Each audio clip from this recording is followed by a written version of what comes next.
नमस्कार सभी छात्रों को, सभी लोगों का आपके अपने YouTube channel NCERT math success classes पर स्वागत है। हम लोग आज कक्षा 10 के मैथ को पढ़ेंगे। उसमें अध्याय 1 से शुरुआत कर रहे हैं क्योंकि आज हमारा पहला ही दिन है। तो इसमें चैप्टर नंबर 1 वास्तविक संख्याएं, वहाँ से हम लोग शुरुआत करेंगे। तो देखिए, हम आपको वास्तविक संख्याओं के बारे में, जो हम लोगों ने कक्षा 9 में कुछ संख्याएं पढ़ी थी, उनके बारे में थोड़ा थोड़ा हम लोग यहाँ चर्चा करेंगे ताकि आगे इन्हीं सब का प्रयोग है। तो देखिए, हम लोग बात करते हैं वास्तविक संख्याएं, जिनको हम लोग रियल नंबर्स इंग्लिश में कहते हैं।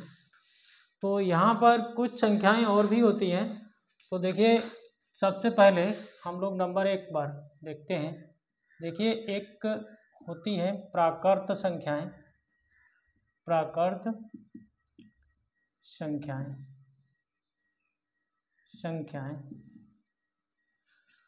इन प्राकृत संख्याओं को हम लोग प्राकृतिक संख्याएं भी कहते हैं, और इंग्लिश में इन संख्याओं को हम लोग नेचुरल नंबर कहते हैं।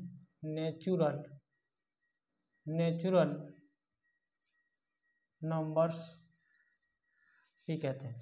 तो इनकी जानकारी आप लोगों को होगी क्योंकि आप लोगों ने कक्षा 9 में इनको पढ़ा होगा। अगर नहीं भी जानकारी है तो थोड़ी थोड़ी हम लोग यहाँ डिस्कस कर ले रहे हैं। अच्छा, इन्हीं प्राकृत संख्याओं की हम लोगों को गणित में सबसे पहले इन्हीं प्राकृत संख्याओं की खोज हुई थी। इन संख्याओं को हम लोग गणन संख्याएं भी कहते हैं, यानी कि इन्हीं से हम लोग किसी भी वस्तु की गिनती करते हैं। जैसे हमारे पास ये मार्कर है, तो इसकी गिनती करें तो ये एक मार्कर है। तो इनको समझेंगे। जैसे होता क्या है, इसके अंदर 1 2 3 4 इस प्रकार से जितना आप आगे लिख सकते हैं, यानी कि जितना आप गिनती कर सकते हैं उतनी, यानी कि अनंत तक ये संख्याएं होती हैं। फिर इसके बाद में थोड़ी सी हम लोग डिस्कस करेंगे होल नंबर मतलब पूर्ण संख्याएं। तो देखिए, हम लोग यहाँ पर दूसरे नंबर पर देखते हैं पूर्ण संख्याएं।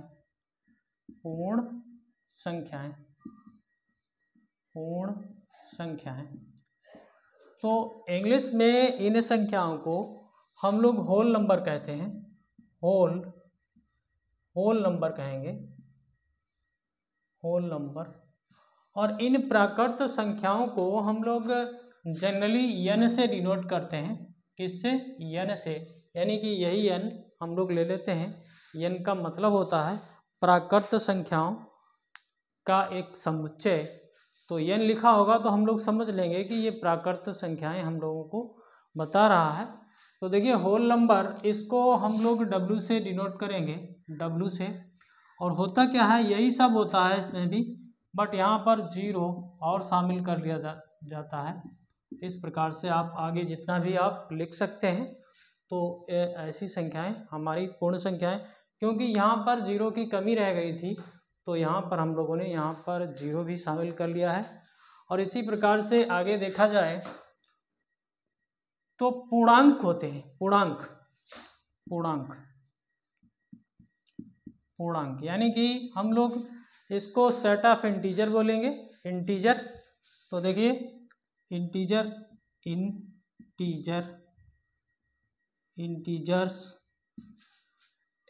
इनको डिनोट करेंगे हम लोग, देखिए z से।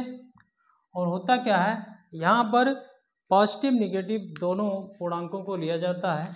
तो यहाँ पर अगर बात करें तो देखिए 0 1 2 3 और आगे जितना भी आप सोच सकते हैं।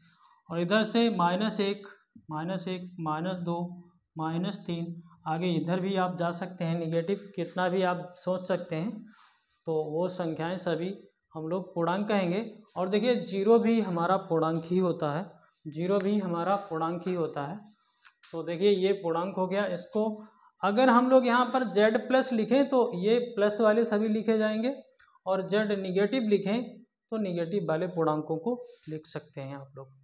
तो देखिए, फिर इसके बाद में हम लोग थोड़ी सी चर्चा करेंगे परिमेय संख्याएं। क्या? परिमेय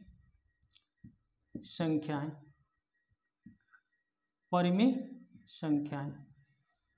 तो परिमेय संख्याएं आप लोगों ने कक्षा 9 में पढ़ी हुई होंगी, जिन संख्याओं को हम लोग P/Q के रूप में लिख सकते हैं, उन संख्याओं को हम लोग परिमेय संख्याएं कहते हैं। तो देखिए, परिमेय संख्याओं को इंग्लिश में रेशनल नंबर कहते हैं। Rational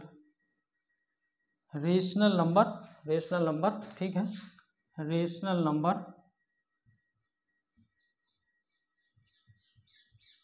numbers. तो इन परिमेय संख्याओं को हम लोग देखिए Q से डिनोट करते हैं, Q से। और हम लोग यहाँ समझेंगे कि परिमेय संख्याएं देखिए P/Q के रूप में जिन संख्याओं को लिखा जा सके, उन संख्याओं को परिमेय संख्याएं कहेंगे। और यहाँ पर ये भी ध्यान रहे, ये P भी पूर्णांक होना चाहिए, और Q भी पूर्णांक होना चाहिए, लेकिन यहाँ एक बात का ध्यान रहे, Q 0 नहीं होना चाहिए, क्योंकि यदि यहाँ पर हम लोग 0 को शामिल कर लेंगे किसी भी संख्या में बटे में, तो वो संख्या अपरिभाषित हो जाती है, यानी कि उसकी कोई परिभाषा नहीं, यानी कि उसका हम लोग कोई मान नहीं बता सकते। तो Q 0 नहीं होना चाहिए, और बाद बाकी पॉजिटिव नेगेटिव कुछ भी हो, पूर्णांक होने चाहिए ये। अच्छा, फिर हम लोग देखिए अपरिमेय संख्याएं पढ़ते हैं। अपरिमेय संख्याएं थोड़ा थोड़ा पढ़ेंगे। अपरिमेय संख्याएं, तो इनको हम लोग इरेशनल नंबर कहेंगे, इरेशनल नंबर कहेंगे। इनको हम लोग Q और यहाँ पर C टांग देते हैं, यानी कि Q कॉम्प्लीमेंट, यानी कि ये Q के पूरक संख्या हैं, Q यानी कि परिमेय संख्याएं की पूरक संख्या हैं। तो इनको भी हम लोग समझेंगे। तो आपने कक्षा 9 में तो पढ़ा ही होगा, जिन संख्याओं को हम लोग देखिए P/Q के रूप में नहीं लिख सकते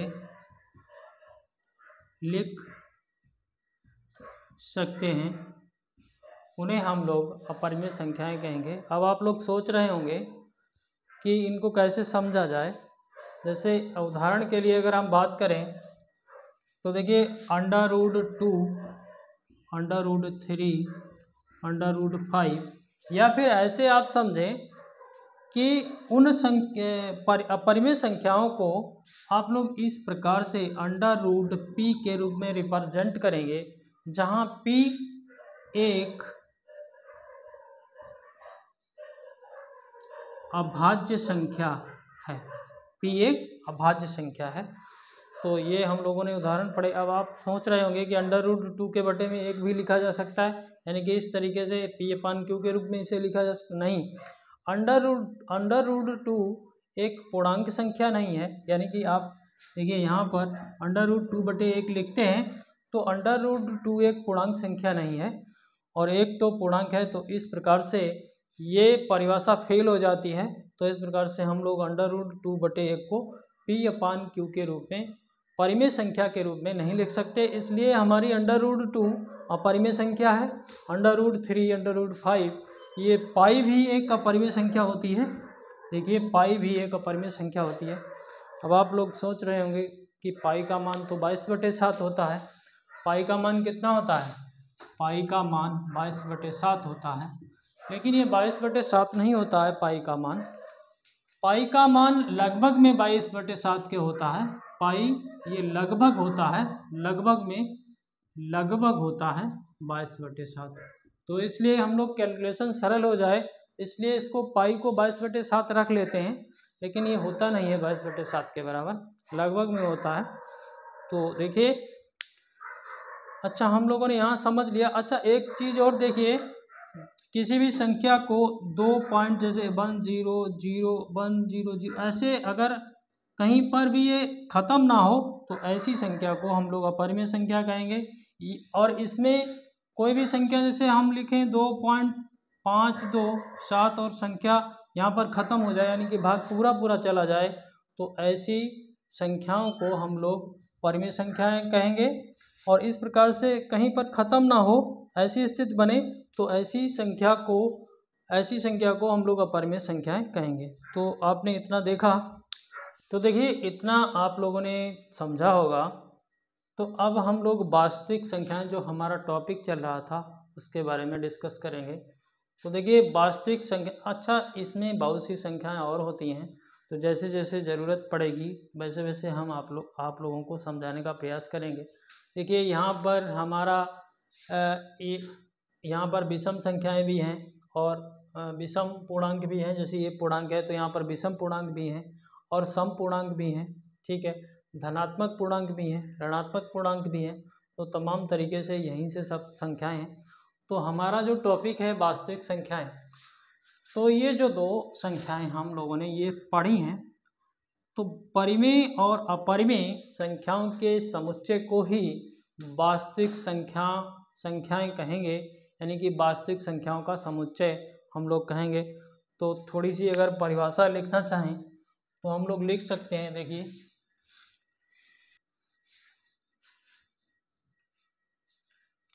तो देखिए वास्तविक संख्याएं जो हमारा टॉपिक है मूल, तो हम लोग लिखेंगे परिमेय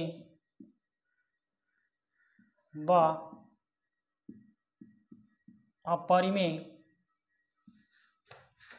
संख्याओं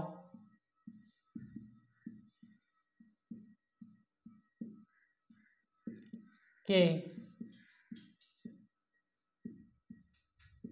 समुच्चय को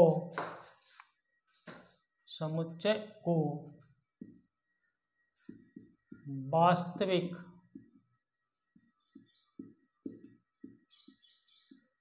संख्याओं का समुच्चय कहते हैं। और देखिए इसे R से प्रदर्शित किया जाता है, ठीक है। अगर हम किसी रेखा पर इसकी बात करें तो देखिए कैसे हम लोग थोड़ा सा समझेंगे। जैसे हमने कोई रेखा या ये ली है और यहाँ पर कहीं ना कहीं हमारा बीच में जीरो होगा और इधर हमारे सब पॉजिटिव वाले नंबर होंगे और इधर हमारे सब निगेटिव वाले नंबर होंगे। तो देखिए ये माइनस इन्फिनिटी और ये प्लस इन्फिनिटी तक अगर बात करें तो ये हम लोग इसको अगर लिखना चाहें तो माइनस इन्फिनिटी से प्लस इन्फिनिटी ओपन इंटरवल, इस सेट को भी, इस इंटरवल को यानी कि माइनस इन्फिनिटी और प्लस इन्फिनिटी को छोड़कर जितनी भी बीच में हमारी संख्याएं बनेंगी उन सभी संख्याओं को हम लोग वास्तविक संख्याएं कहेंगे। तो ऐसे भी आप समझ सकते हैं। तो देखिए अब हम लोगों ने यहाँ पर वास्तविक संख्याओं का थोड़ी थोड़ी चर्चा की है, थोड़ा थोड़ा आप लोगों ने समझा भी होगा। तो अब हमारी हेडिंग है किताब में यूक्लिड विभाजन प्रमेयिका। क्या है हम लोगों की हेडिंग? यूक्लिड विभाजन प्रमेयिका। इस हेडिंग को हम लोग समझेंगे और यूक्लिड विभाजन प्रमेयिका का उद्देश्य क्या है, तो इसको भी समझेंगे कि किस लिए इसका प्रयोग किया जाएगा। तो देखिए हम लोग समझने का प्रयास करेंगे और वीडियो को अंत तक देखें। यदि वीडियो में क्लियरिटी ना हो तो हमें कमेंट करके ज़रूर बताएं, तो थोड़ी सी व्यवस्था हम और बढ़ाएंगे तो वीडियो में क्लियरिटी आ जाएगी। तो देखिए थोड़ी सी पहले हम लोग यहाँ पर इसकी जो ये थ्योरी है यानी कि स्टेटमेंट है, इसको लिख लेते हैं, फिर उसके बाद में समझते हैं। तो देखिए यूक्लिड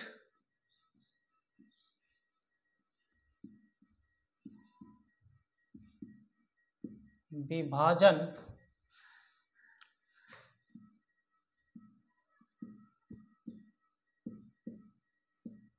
प्रमेयिका।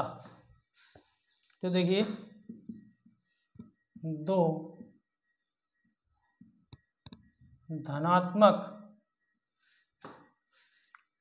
पूर्णांक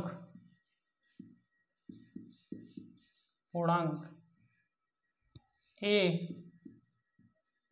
और बी, ठीक है, दिए, ये हम लोगों की हेडिंग है, यहाँ से स्टेटमेंट है, दिए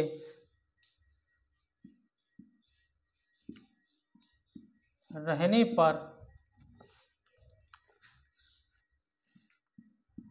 ऐसी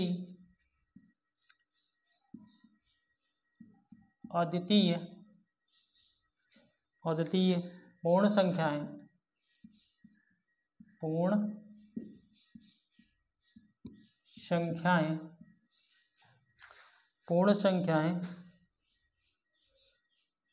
Q और R विद्यमान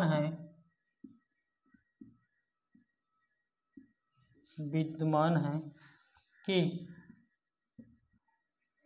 A बराबर BQ प्लस R, जहाँ R जो है इस प्रकार से परिभाषित है। तो इस स्टेटमेंट को हम लोग समझेंगे यहाँ पर। तो देखिए हम आपको प्रयास करेंगे समझाने का, इसको कैसे समझेंगे, थोड़ा सा कठिन स्टेटमेंट है। तो देखिए इसको हम लोग समझेंगे। तो देखिए हम छोटे छोटे भाग के सवाल लेंगे,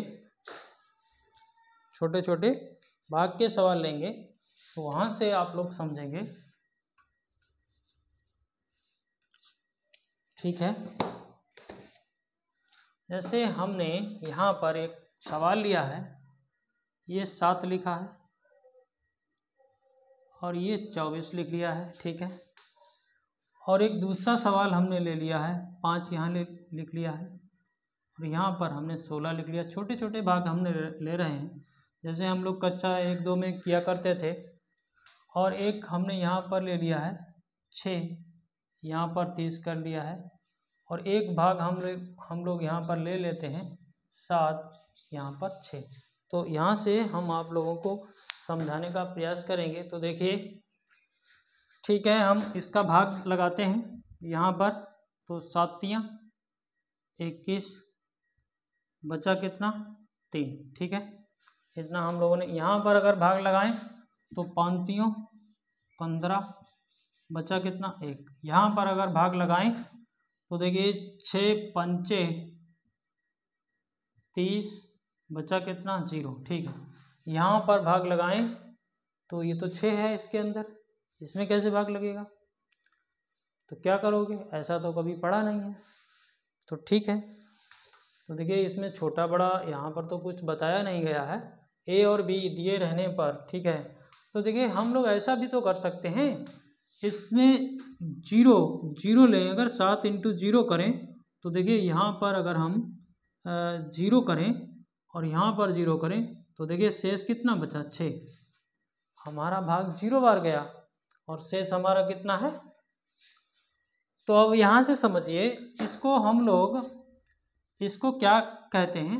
देखिए ये जो इसके अंदर में है इसको हम लोग भाज्य कहते हैं, ठीक है। इसको हम लोग भाजक कहते हैं, ठीक है। आप लोग जानते भी होंगे, इसको हम लोग भागफल कहेंगे। और ये जो है हमारा, ये शेषफल होता है, ठीक है। तो इसको अगर सही से लिखना चाहें तो कैसे लिखेंगे? देखिए हम अगर लिखना चाहें इस 24 को तो कैसे लिखेंगे? तो देखिए 7 × 3 + 3, इस प्रकार से लिखेंगे। देख रहे हैं आप, देखिए 7 × 21 और 3 24 के बराबर है। तो इसको अगर सही से, अगर आप इसकी भाषा में ये 4 जो हम लोगों ने लिखे हैं, भागफल, भाज्य, शेषफल, इसको अगर सेट करके लिखा जाए तो देखिए क्या होगा, भाज बराबर ये 7 क्या है हमारा भाजक, और ये क्या है भागफल गुणे भागफल, फिर क्या है प्लस शेषफल। तो इस प्रकार से भी इसको लिख सकते हैं। अब हम लोग देखिए इसको समझेंगे, यूक्लिड विभाजन प्रमेयिका को समझेंगे। बस यही तो यूक्लिड विभाजन प्रमेयिका है। यहाँ अगर हम लोग लिखना चाहें तो कैसे लिखेंगे, देखिए 16 बराबर 5 गुणे 3 प्लस 1। ठीक, यहाँ लिखना चाहें तो कैसे लिखेंगे, 30 बराबर 6 गुणे 5 प्लस 0। यहाँ लिखना चाहें तो कैसे लिखेंगे, 6 बराबर 7 गुणे 0 प्लस 6। इस प्रकार से हम लोग इसको भी लिख सकते हैं। तो देखिए अब इस प्रमेयिका को समझेंगे। यहाँ पर स्टेटमेंट में बताया गया है कि दो धनात्मक पूर्णांक a और b दिए रहने पर ऐसी अद्वितीय पूर्ण संख्याएं q और r विद्यमान हैं। और देखिए इसे समझिए। तो देखिए यहाँ पर जो हम लोगों को जो हमें भाज्य दिया था उसको हम लोग a मान लेंगे, उसको क्या मान लेंगे, a मान लेंगे, ठीक है। और जो हमारा भाजक है इसको हम लोग b बता देंगे, ठीक है। और जो हमारा q है ये हमारा भागफल है, इसको हम लोग q कह देंगे, ठीक है। और ये हमारा r है, यानी कि ये शेषफल है। तो बस यही हम लोगों की ये यूक्लिड विभाजन प्रमेयिका है। और देखिए एक चीज़ का ध्यान रहे, तो देखिए यहाँ पर जो b का जो r का मान आएगा वो b से छोटा रहेगा। यहाँ समझिए जो ये r है, ये जो 3 है, ये इस b से छोटा रहेगा, इस b से छोटा। यदि ये इस b से बड़ा हो जाएगा तो इसका मतलब हुआ कि हम लोगों ने सही से भाग नहीं किया है, तो यहाँ पर हमारा भाग चला जाता। तो इसलिए यहाँ पर देखिए ये r जो है b से छोटा रहेगा। अच्छा, r जो है हमारा 0 भी हो सकता है, ठीक है, ये r 0 भी हो सकता है। और देखिए ये 0 के बराबर रिप्रेजेंट कर रहा है यहाँ पर, देखिए तो r अच्छा 0 से बड़ा भी रहेगा, r 0 से बड़ा भी रहेगा, बट b से छोटा रहेगा। तो देख रहे हैं आप लोग। तो बस यही हम लोगों की यूक्लिड विभाजन प्रमेयिका है, यानी कि ये एक लंबी विभाजन विधि है। तो आशा करता हूँ आप लोगों के ये हमारा बताया हुआ स्टेटमेंट समझ में आया होगा। इसके बाद में हम लोग यहाँ पर एक एग्जाम्पल से आगे समझने का प्रयास करेंगे। तो यदि आप लोगों के समझ में आया है तो हमारे चैनल को सब्सक्राइब जरूर करें, दोस्तों में शेयर करें, कमेंट करके हमें ये बताएं कि हमारी वीडियो, क्योंकि हमारा अभी नया चैनल है, कि हमारी वीडियो सही आपको दिख रही है या फिर कुछ व्यवस्थाएं कम हैं, उनको हम सही करें। तो बहुत बहुत धन्यवाद आपका।